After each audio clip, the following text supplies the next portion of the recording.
Hello friends, कैसे हैं आप? उम्मीद है अच्छे होंगे। तो जहाँ से हमारा पुराना कहानी किस्सा ख़त्म हुआ था वहीं से ही शुरू करते हैं। और हमारा टॉपिक चला हुआ था पाइथन। और पाइथन की ये हमारी 6 क्लास है। और उसी रिदम में हम आगे बढ़ते हुए देखते हैं। आज हमारा जो टॉपिक रहेगा पाइथन में वेरिएबल का रहेगा। वेरिएबल एक बहुत इंपॉर्टेंट टॉपिक है जिससे क्या है, जो एग्जामिनर आता है बाहर से वो क्वेश्चंस पूछता है। ओरली वर्बल क्वेश्चन जो बनते हैं उसमें से वो वहीं से बनते हैं, ओरल वाले क्वेश्चंस। तो वेरिएबल क्या है ये आपने समझा है, आइडेंटिफायर की डेफिनेशन आपने समझी है। ठीक है, आइडेंटिफायर क्या होते हैं, सेम वैसे ही आपके वेरिएबल्स भी काम करते हैं। डेफिनेशन आप अगर दोनों की सेम लिखते हैं, सेम बताते हैं तो भी ठीक है, बट इसकी कुछ चीज़ें समझने की है कि वेरिएबल एक्चुअल में क्या है, वो आईडी को कैसे डिटेक्ट करता है, हम डेटा टाइप को कैसे उसमें पहचानेंगे, ये सारी चीज़ें, इन बातों पे आज हम फोकस करेंगे। आइए शुरू करते हैं अपनी पीपीटी से। ये हमारी पीपीटी की फर्स्ट स्लाइड, पाइथन वेरिएबल्स, ये हम आज समझेंगे। तो आइए आगे बढ़ते हैं। वेरिएबल क्या है, थोड़ा सा डेफिनेशन देख लेते हैं इसकी। Variable is the name of memory location which store some data. Variable एक नाम है मेमोरी लोकेशन का जहां डेटा स्टोर होता है। ठीक है, जहां डेटा स्टोर होता है उस मेमोरी लोकेशन का नाम है, लोकेशन का, ना कि डेटा का। मेमोरी लोकेशन का नाम है। फर्क समझे आप? आगे देखिए, क्लियर करते हैं हम आपका डाउट। लोकेशन ऑफ डेटा क्या होता है, ये हमने उसका आईडीएलई का हमने स्क्रीनशॉट लगाया है यहाँ पे। डायरेक्ट हमने प्रोग्राम किया था यहाँ। जैसे ए नाम का एक वेरिएबल लिया, this is the variable location of a data. A नाम का वेरिएबल है, इसमें 10 नंबर हमने ऐड कर दिया, उसमें वैल्यू डाल दी 10 नंबर। फिर हमने जी नाम का एक वेरिएबल लिया, उसके अंदर 10 वैल्यू डाली। के एक वेरिएबल लिया, उसमें 10 वैल्यू, यानी कि तीनों वेरिएबल में सेम वैल्यू डाल दी। हम यहाँ पे आईडी जानने वाले हैं, इसकी लोकेशन क्या है। अब हमने पाइथन अपने आप में एक बहुत ही स्मार्ट लैंग्वेज है, ठीक है, इसका यूज़ करके ही एआई बना है।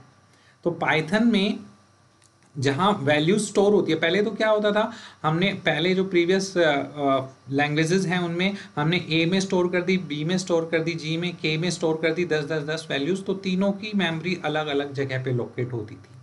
लेकिन यहाँ देखिए, अब आप आगे समझेंगे इसको, हमने प्रिंट कराया क्या, ए प्रिंट नहीं कराया, प्रिंट की आईडी प्रिंट कराई, उसकी लोकेशन क्या है। फिर हमने जी की और फिर के की, ऐसे हमने तीनों की आईडी प्रिंट कराई है।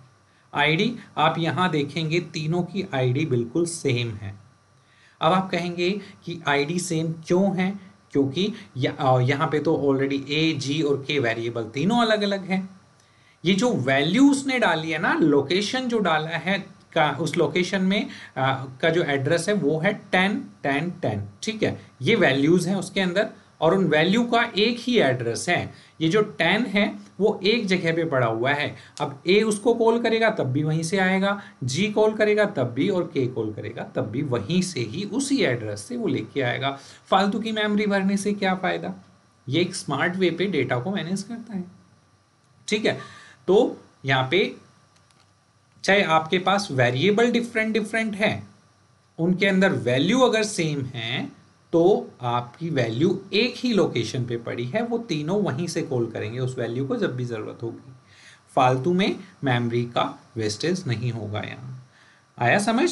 बिल्कुल सोबर सिंपल लैंग्वेज में हम आपको समझा रहे हैं। ठीक है, आगे देखिए। डेटा टाइप, डेटा टाइप क्या होते हैं ये हमने बहुत बार आपको बताया है, यहाँ से और क्लियर होगा। अब ए में हमने वैल्यू पुटअप की है 10.90, ठीक है, जी में वैल्यू पुटअप की है 10, के में डबल कोट्स लगा के हमने यहाँ OP90 लिखा है। डबल कोट से आप समझ गए हैं, पहले हमने क्लियर किया था इसको कि ये स्ट्रिंग डेटा टाइप है। हम ये पता कैसे लगाएंगे कि कौन सा डेटा टाइप कौन सा है? ठीक है, ओरली तो हमें नॉर्मली तो पता होता है, अगर एग्जामिनर ने पूछ लिया आपसे, ठीक है, बाहर से आया एग्जामिनर ने आपसे पूछा कि आप एक प्रोग्राम बनाइए जिसमें डेटा टाइप का पता चले कि कौन सा डेटा टाइप का क्या नाम है उस डेटा टाइप का, तो ऐसे आपको सारे डेटा टाइप प्रिंट कराने, तो आप कैसे कराएंगे? उसमें आप कंफ्यूज जाएंगे, जबकि जबकि ओरल वैसे आपको पता है डेटा टाइप क्या होते हैं। तो उसको अगर आपको डिस्प्ले कराना है डेटा टाइप को, तो आप ये क्वेरी लिखेंगे, प्रिंट आपका कीवर्ड है, टाइप आपका कीवर्ड है, प्रिंट parenthesis टाइप और ए, यहाँ तीनों के डेटा टाइप अलग अलग हैं। अभी यहाँ ए, जी और के यहाँ पे तीनों को हम अलग अलग तरह से और एंटर करेंगे तो ये हमारे पास आउटपुट आ जाएगी। 10.90 हमारा फ्लोट है, यू नो वेल, बहुत अच्छे से आपको पता है, पहले बहुत अच्छे से किया है आपने। और 10 जो है ये आपका इंटीजर है, नेगेटिव या पॉजिटिव जितने भी नंबर होते हैं वो सारे आपके इंटीजर होते हैं, बस उसमें फ्लोट, उसमें डेसिमल नहीं आना चाहिए। और डबल कोट जहाँ आ गया वहाँ आपका स्ट्रिंग है, अगर नंबर के ऊपर भी डबल कोट लगा दिया तो भी वो स्ट्रिंग में ही माना जाएगा। ठीक है, डबल कोट अगर किसी नंबर के ऊपर आ गया तो वो स्ट्रिंग ही माना जाएगा। बहुत अच्छे से आप इसको समझ लीजिए, अगर आप उसको इंटीजर डालेंगे या फ्लोट डालेंगे तो वो गलत हो जाएगा। आया समझ? आगे देखते हैं। यहां देखिए हमने कुछ पेन से समझाया है आपको। We can put over value, हम अपनी वैल्यू को इस तरह से डाल सकते हैं, जैसे x के अंदर हमने 10 डाला, ये समझ आ रहा है। ठीक है, तो पाइथन खुद से समझेगा ये कि 10 डाला है तो इसका मतलब ये आपका इंटीजर डेटा टाइप है। ये आपको समझाने की जरूरत नहीं है उस इंटरप्रेटर से, उस कंपाइलर से, वो खुद से समझ जाएगा। जबकि पुराने आपकी जो लैंग्वेज थी C एंड C++, उसमें हम यहाँ पे डिफाइन करते थे, पहले प्री डिफाइन करते थे कि इंट x, कि मैं x नाम का एक वेरिएबल ले रहा हूं, उसके अंदर इंटीजर वैल्यू डालूंगा, तब उसमें 20 डालते थे और कॉलन लगा के और एंटर करते थे, तब हमारी वो वैल्यू स्टोर होती थी। अगर आपने ये डिफाइन नहीं किया तो फिर वो प्रॉब्लम आएगी, एरर आएगा उसमें। फ्लोट डाल के और फिर y इक्वल 30.50 आप लिखेंगे तो उसमें स्टोर होगी, वरना वो समझ ही नहीं पाता था कि ये कौन सा डेटा टाइप है। पहले उसको डेटा टाइप डिफाइन करके देना होता था। अब यहाँ आप x करके और यहाँ 10.20 लिख सकते हो, 10 लिख सकते हो डायरेक्ट, बगैर आपने इसको डेटा टाइप को असाइन की। अब आप इसका डेटा टाइप जानने के लिए वो क्वेरी लगा सकते हो, डायरेक्ट आपको पता चल जाएगा डेटा टाइप क्या है इसका। बहुत सिंपल तरीका, y इक्वल 10। ठीक है, ऐसे हम अपना डेटा टाइप, अब पाइथन खुद से पहचान लेता है अपने डेटा को, ठीक है, कि वो किस तरह का डेटा है। ठीक है, आगे बढ़ते हैं। डेटा ओवरराइट, पाइथन में डेटा ओवरराइट हो जाता है। ओवरराइट कैसे? जैसे अब यहाँ हमने a की वैल्यू यहाँ डाली 10.90, फिर से a की वैल्यू 10, फिर से a की वैल्यू, और यहाँ पे हमने डबल कोट्स में स्ट्रिंग डाल दी। तो अब हम इसको अगर रन कराएंगे तो पहले वो इस a के पास जाएगा और उसमें वैल्यू देखेगा क्या है, 10.90 यानी फ्लोट के बाद फिर वो इस पे आएगा। अब उसने फ्लोट से उसको इंटीजर में कन्वर्ट कर दिया और फिर वो यहाँ से इस वाले a के पास जाएगा, अब उसको नेक्स्ट मिला स्ट्रिंग।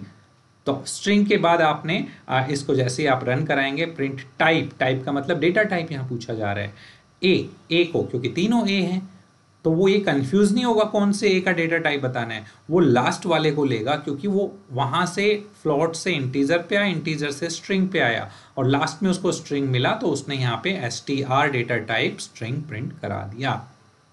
क्लियर है? चलिए आगे चलते हैं।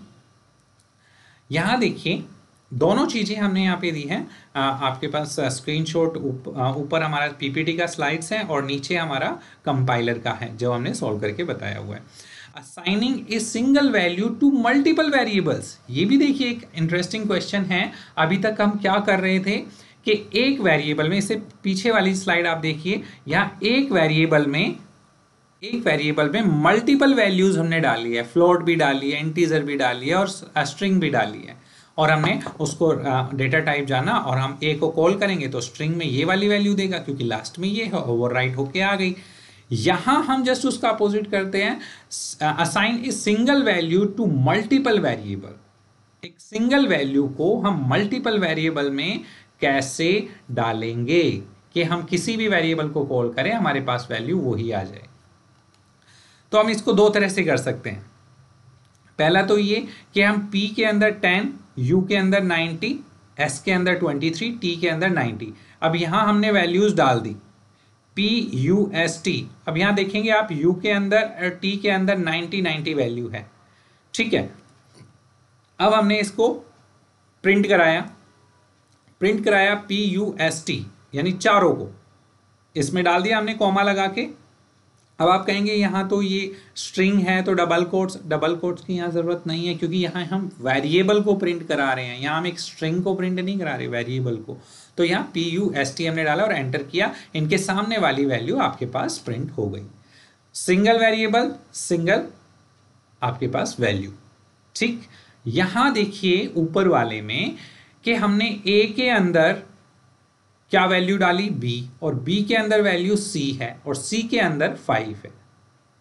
एक वैल्यू है 5 जो कि हमारे C के अंदर है। अब आप इसको पीछे से समझना शुरू कीजिए, बहुत अच्छे से समझ आएगा। C के अंदर हमने वैल्यू डाली 5, ठीक है, तो C is equal to 5, C के अंदर 5 है। अब B के अंदर हमने C को पुट अप कर दिया, अब C में तो ऑलरेडी 5 है तो B के अंदर क्या आया 5, ठीक है, तो B के अंदर 5 आ गया। अब A के अंदर हमने B को पुट अप कर दिया, B के अंदर क्या है, B के अंदर भी 5 है, ठीक है, तो A इक्वल टू B और B में 5 है तो A इक्वल टू 5, तो A में अब आप ऐसे करके कितने भी आप उसको इक्वल में ले सकते हैं और लास्ट में जो आप वैल्यू देंगे वो सारे वेरिएबल्स में सेम सिंगल वैल्यू स्टोर हो जाएगी।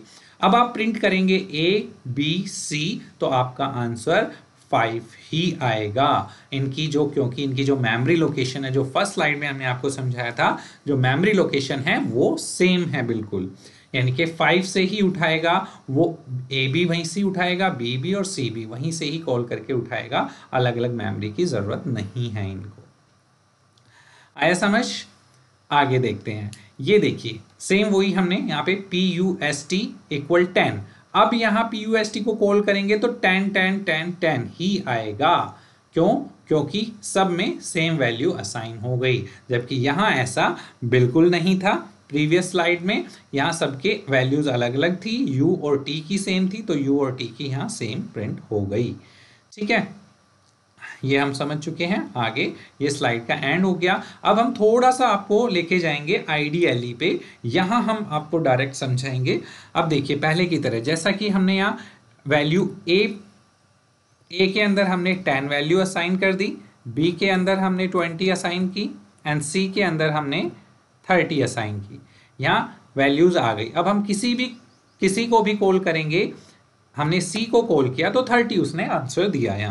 यहाँ पे आप देखते जाइए, लाइन बाय लाइन इसका आउटपुट आता है, 30 उसने आंसर दिया। अब अगर हम प्रिंट करा रहे हैं, डायरेक्ट भी करा सकते हैं, C लिखा और एंटर किया, प्रिंट आ गया, प्रिंट करके उसमें C लिख के भी हम करा सकते हैं। अब अगर हम प्रिंट कर रहे हैं, जस्ट अ सेकेंड,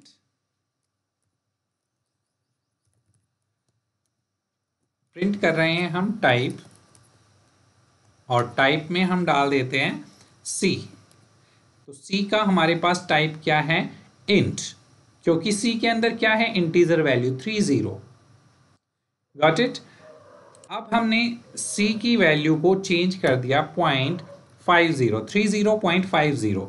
अब अगर हम यही क्वेरी फिर से प्रिंट कराएंगे, प्रिंट टाइप C और पैरेंथेसिस के अंदर, तो देखिए फ्लोट आ गया, क्योंकि उसको अब ओवरराइट कर दिया हमने, चेंज कर दी थी उस वैल्यू को 30.50।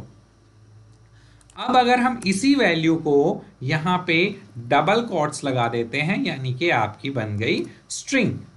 ठीक है, हम C को कॉल करेंगे तो ये वैल्यू आएगी, लेकिन कोट के साथ आ रही है, सिंगल कोट के साथ, और अगर हम इसका टाइप जानेंगे तो स्ट्रिंग देगा, str इज ए स्ट्रिंग। अब अगर हम ID जानते हैं इसकी, तो ID के लिए हमने एंटर किया और यहाँ हमने टाइप की जगह ID लिखा। यहाँ हम एंटर करते हैं तो हमारे पास C की जो ID आती है 57140992, अलग से ID आई। और अगर हम यहाँ ID पूछते हैं B की, एंटर किया, यहाँ डिफरेंट ID आई, जिस लोकेशन में वो वैल्यू रखी हुई है, ठीक है, सेफ रखी हुई है वहाँ। लेकिन अगर हम दोनों वेरिएबल्स की, अब हमने वापस C लिया और C के अंदर वो 20 वाली वैल्यू हम इसमें डालेंगे, 20 के अंदर B 20 है, इसमें B के अंदर 20 है, तो C में भी हमने 20 डाल दिया और एंटर कर दिया। अब बी में 20 था, उसकी वैल्यू ये थी। अब हम इसमें सी का जानेंगे आईडी क्या है। सी की आईडी क्या होगी, सॉरी बी, हम सी की तो ऑलरेडी जान चुके थे, बी की आईडी हम कॉल करेंगे। तो अब आप देखिए ये वाली आईडी हमारी बी की है, ये वाली आईडी भी हमारी बी की है। अभी जस्ट हमने चेंज किया है किसको, सी को। सी के अंदर हमारी वैल्यू यहाँ पे 20 थी, यहाँ सी के अंदर 20 थी, तो यहाँ हम सी को प्रिंट करा लेते हैं एक बार, तब सेम आ जाएगी सी और एंटर। यहाँ देखिए ये बी की आईडी है और ये सी की आईडी है, दोनों सेम है, दोनों सेम है। आप इसको देखिए, इस पूरे पोर्शन को बहुत ध्यान से। बी को कॉल किया, ये आईडी आ रही है, सी को कॉल किया, ये आईडी आ रही है, दोनों आईडी सेम है। क्यों? क्योंकि अब हमारे पास बी में ऑलरेडी 20 थे और सी में जस्ट हमने अभी 20 डाला है, तो दोनों में 20 है तो सेम आउटपुट देगा ना, क्योंकि सेम ही लोकेशन से वो उस नंबर को उठा रहा है। आ रहा है समझ? नहीं आया तो और अच्छे से क्लियर हो जाएगा। देखिए यहां हमने लिखा A equal B equal C equal 50। अब हमारे पास A B C तीन हैं और तीनों में हमारे पास 50 वैल्यू असाइन है। अब अगर हम प्रिंट कर रहे हैं, यहां हम देखिए प्रिंट करेंगे, 2 टाइम्स आ गया है, हमें आईडी नहीं चाहिए, थोड़ा सा हैंग कर रहा है हमारा सिस्टम।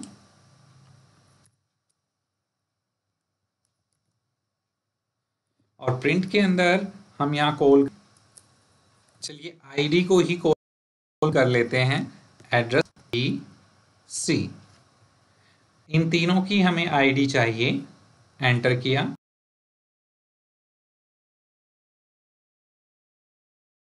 एरर आ गया। अब एरर क्यों आया? आपके पास सामने है एरर, टेक्स एग्जैक्टली 1 आर्ग्यूमेंट। वो यहाँ आईडी देते टाइम वो एक ही आर्ग्यूमेंट लेगा। आप तीनों में से एक एक को करके देखेंगे तो तीनों की सेम आईडी आएगी। अगर आप कॉल कर रहे हैं डायरेक्ट, अगर आप डायरेक्ट प्रिंट करा रहे हैं ए को, तो आपके पास वैल्यू 50 आ रही है।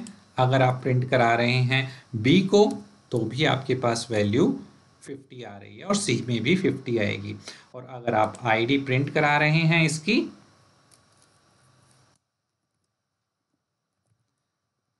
तो तीनों की आईडी सेम आएगी। हाँ यहाँ देखिए एरर आ गया, यहाँ हमें ये बी हटाना पड़ेगा।